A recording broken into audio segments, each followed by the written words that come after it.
कक्षा 9 रहीम के दोहे। प्रस्तुत पाठ हमारी पाठ्य पुस्तक हिंदी भाग 1 स्पर्श से लिया गया है। तो बच्चों, आज हम रहीम के दोहे पढ़ेंगे, दोहों के बारे में जानेंगे। आइए पहले इनके जीवन परिचय के बारे में जान लेते हैं। रहीम का जन्म लाहौर, जो अब पाकिस्तान में है, सन 1556 में हुआ। इनका पूरा नाम अब्दुल रहीम खान खाना था।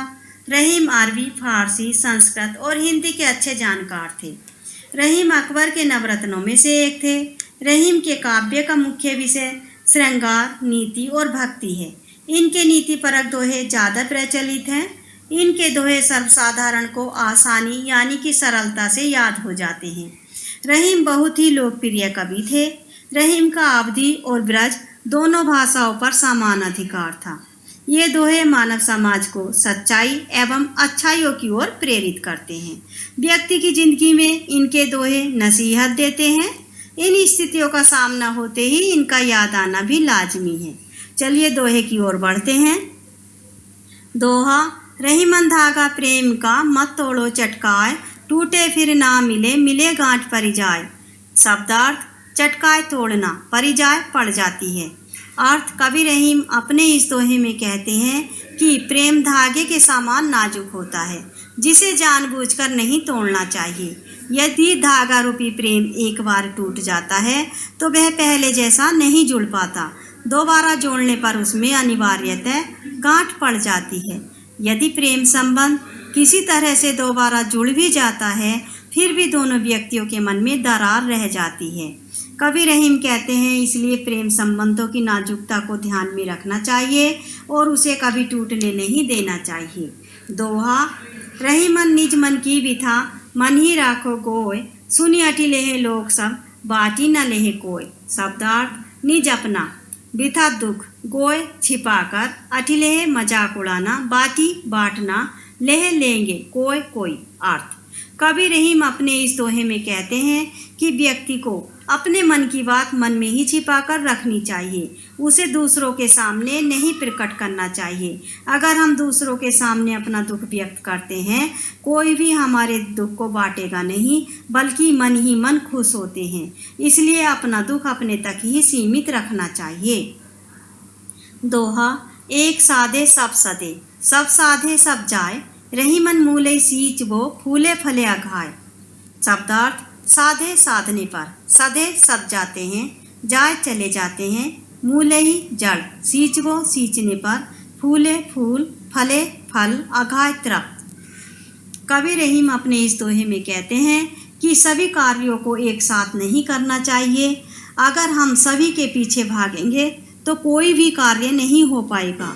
कवि रहीम अपने इस नीतिपरक दोहे में कहते हैं कि व्यक्ति को महत्वपूर्ण लक्ष्य पर ही ध्यान देना चाहिए, क्योंकि उस लक्ष्य की प्राप्ति होते ही उसके साथ लगे छोटे लक्ष्य स्वतः ही प्राप्त हो जाते हैं। जिस तरह किसी वृक्ष की जड़ को पानी देने पर उस पर लगने वाले फल फूल सभी को पानी मिल जाता है और उसको फूला फला देखकर हम तृप्त हो जाते हैं, अर्थात खुश हो जाते हैं। दोहा। चित्रकूट में रमी रहे, रहीमन अवध नरेश, जा पर विपता पड़त है, सो आवत यह देश। शब्दार्थ। रमी मनोरम, अवध नरेश अयोध्या के राजा राम, जा पर जिस पर विपता संकट आवत आता है। अर्थ। कवि रहीम कहते हैं कि चित्रकूट इतना मनोरम अर्थात मन को भाने वाला तथा शांति प्रदान करने वाला प्रदेश है। जिस पर भी विपत्ति आती है वह शांति पाने के लिए इसी प्रदेश में चला आता है।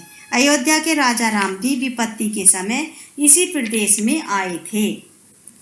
दोहा। धीरक दोहा अरथ के, आखर थोरे आही, ज्यो रहीम नटकुंडली, सिमटी कूदी चढ़ी जाई। शब्दार्थ। धीरक बड़ा, अरथ अर्थ, आखर अक्षर, नट कलाकार, कुंडली घेरा, कूदी कूदना। अर्थ। कवि रहीम कहते हैं कि एक कुशल दोहाकार सीमित शब्दों के माध्यम से बहुत ही गहरी अथवा अर्थपूर्ण बातें कह जाता है। इसी प्रकार एक कुशल नट यानी कि कलाकार अपने शरीर को समेटकर एक छोटे मुंह वाले घेरे से के बीच से कुशलतापूर्वक निकल जाता है। दोहा। धनी रहीम जलपंख को, लघु जिये पियत अघाय, उधधि बड़ाई कौन है, जगत प्यास हो जाए। शब्दार्थ। धनी धन्य, पंख कीचड़, लघु जिये छोटे जीव, अघाय प्यास बुझाना, उदयदी समुद्र, बड़ाई महानता। अर्थ, कवि रहीम कहते हैं कि कीचड़ का जल समुद्र के जल से अधिक महान है, जिसका पानी पीकर छोटे जीव तृप्त हो जाते हैं। समुद्र की महानता किस काम की, जो संसार के प्राणियों की प्यास भी ना बुझा पाए। कवि का आशय है कि जो किसी के काम आए वही महान है। दोहा, नाद रिझि तन देत मृग, नरधन हेत समेत, ते रहीम पशु से अधिक, रिझव कुछ न देत। शब्दार्थ, नाद संगीत की तान, रिझि प्रसन्न होना, तन शरीर, मृग हिरण, समेत सहित। अर्थ, कवि रहीम कहते हैं कि जिस प्रकार संगीत की तान पर प्रसन्न होकर हिरण अपने प्राण तक न्यौछावर कर देता है, जो मनुष्य किसी की कला पर प्रसन्न होकर उसे कुछ भी नहीं देता है, वह मनुष्य पशु से भी अधिक तुच्छ है। कवि का आशय है कि मनुष्य को कला की कद्र करनी चाहिए। दोहा, बिगड़ी बात बने नहीं, लाख करो किन कोय, रहीमन फाटे दूध को, मथे न माखन होय। शब्दार्थ, बिगड़ी हुई बात, फाटे फटना, करो किन कोई कुछ भी क्यों ना करे, मथे मथना। अर्थ, कवि रहीम अपने इस नीतिपरक दोहे में कहते हैं कि एक बार जो बात बिगड़ जाती है वह लाख कोशिशों के बाद भी सुधर नहीं पाती। जिस तरह एक बार दूध फटने के बाद उसे कितना भी मथा जाए उससे माखन नहीं निकल पाता है, इसलिए बात बिगड़ने नहीं देना चाहिए। दोहा, रहीमन देखी बड़न को, लघु न दीजिए डारी, जहाँ काम आवे सुई, कहाँ करे तलवारी। शब्दार्थ, बड़न बड़ा, लघु छोटा, तलवारी तलवार। कवि रहीम कहते हैं कि बड़े और शक्तिशाली को देखकर छोटे अर्थात कमजोर का त्याग नहीं करना चाहिए, क्योंकि जो काम सुई से किया जा सकता है वहाँ तलवार कुछ नहीं कर सकती। कवि रहीम कहते हैं कि प्रत्येक छोटी बड़ी वस्तु की अपनी अलग अलग उपयोगिता होती है, सबका अपना अलग अलग कार्य होता है। दोहा, रहीमन निज संपत्ति बिना, कौन विपत्ति सहाय, बिनु पानी जियो जलज को, नहीं रवि सके बचाए। शब्दार्थ, निज अपनी, विपत्ति संकट, जलज कमल, रवि सूर्य। अर्थ, कवि रहीम अपने इस नीतिपरक दोहे में कहते हैं कि बिना निजी संपत्ति के किसी भी विपत्ति का सामना नहीं किया जा सकता। किसी भी प्रकार का संकट आने पर अपनी ही संपत्ति काम आती है। जैसे बिना पानी वाले कमल को लाख कोशिशों के बाद भी सूर्य बचा नहीं सकता, क्योंकि कमल की जीवनी शक्ति जल है। दोहा, रहीमन पानी राखियो, बिन पानी सब सून, पानी गए ना उबरे मोती, मानुष चून। शब्दार्थ, सून व्यर्थ, मानुष मनुष्य, चून आटा। अर्थ, यहाँ पर कवि ने पानी की महिमा का बखान किया है। कवि रहीम कहते हैं कि पानी का हमें सम्मान करना चाहिए। बिना पानी के सब व्यर्थ हैं, अर्थात बेकार है।